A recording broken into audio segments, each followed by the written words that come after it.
This is Yemen, locked in a civil war that has killed thousands of people.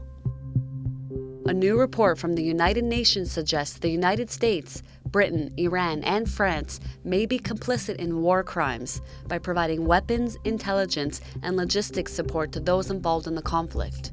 Continued supply of weapons to parties to the conflict is perpetuating the conflict and prolonging the suffering of the Yemeni people.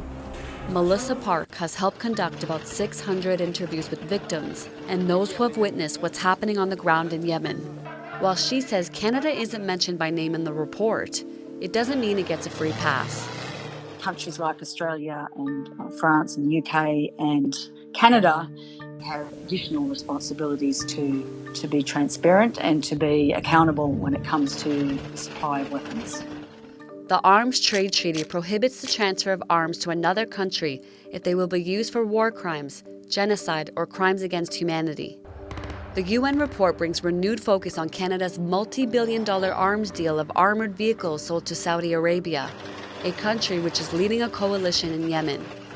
Rights groups have long called on Canada to stop the arms deal after the killing of journalist Jamal Khashoggi and Saudi Arabia's ongoing involvement in the Yemen War, arguing weapons could be used in the conflict.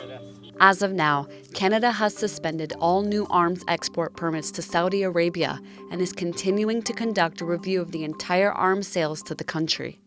There have been enough public reports coming out now that we're all very much aware of what's going on, and we now have a responsibility as an international community to step up and help to bring it to an end. About 80% of Yemen's population depend on humanitarian aid to survive. Recent media reports state the Saudi-led coalition is blocking international aid from entering Yemen by sea, land, or air borders of Yemen. By controlling the flow of international aid, it can use starvation as a weapon of war. The continued supply of weapons to parties to the conflict in Yemen can only perpetuate the conflict and prolong the suffering.